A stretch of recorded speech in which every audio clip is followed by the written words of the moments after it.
我们首先来看一下今天使用的素材影片。前面呢，我们会使用这一个森林的这一个空拍的画面来做我们的音效的那个练习。那同时呢，在今天的素材呢，老师也有提供就是一些音效的档案。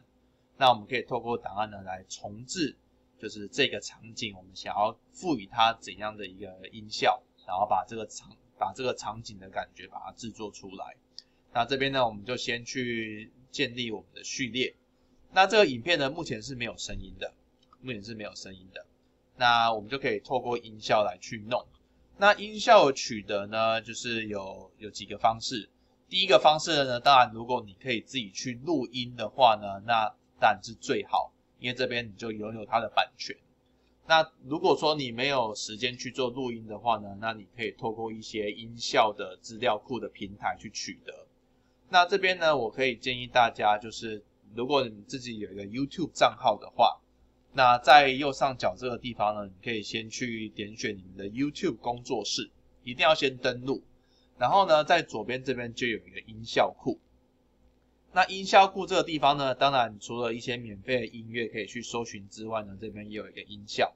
然后你在这边呢，或许就可以找一些类似的一些音效档案。那当然它这边都是用英文的嘛，所以你可能要找一些关键字。比方说今天我们这个素材呢，它是森林，那我就打看看森林的关键字 forest， 然后这边呢就会呈现一些不同的效果音效，那我们就可以去可以去播放看看。所以像第二个就是带有一点风的这一个音效。然后第二个呢，好像在火焰旁边，就是森林的一个火焰旁边。好，那假设呢我要用这个音效的话呢，我就直接去做一个下载的动作。下载完之后呢，我再把它带入到那个我们的这个专案里面。那今天老师有提供不少的音效，然后同学们可以自己去玩看看。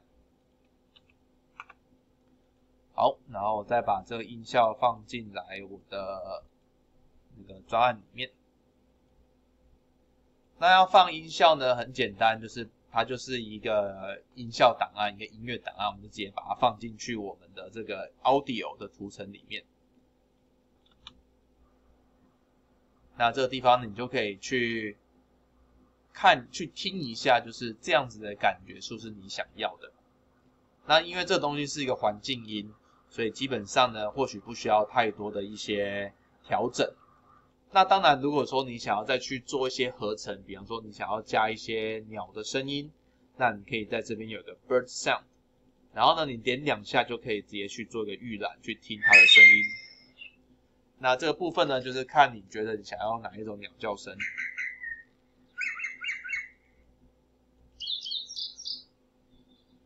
好，比方说我想要用这个档案来去弄，一样我把它放到我们的下面的音轨。基本上呢，音效的剪辑它就像影片的剪辑一样，我们选择我们想要的片段，然后呢把它持续的去加叠起来，我们就可以去重新制造出一个场景出来。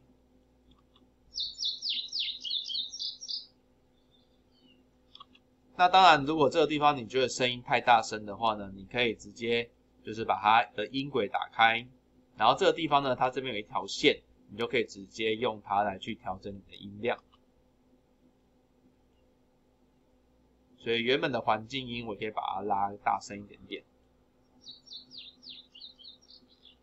然后搭配就是其他一些鸟叫声啊，或者是什么其他一些声音。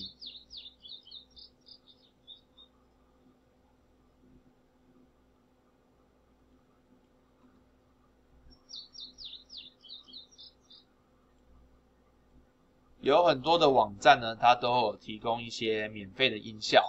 那这些呢，就是同学们可以自行去网络上面搜寻。那当然，如果最好的方式的话呢，是你有一些比较不错的麦克风，然后你可以去做现场的收音，这样子对你未来的一些剪辑都会有帮助。那这个地方就让同学们先去试试看。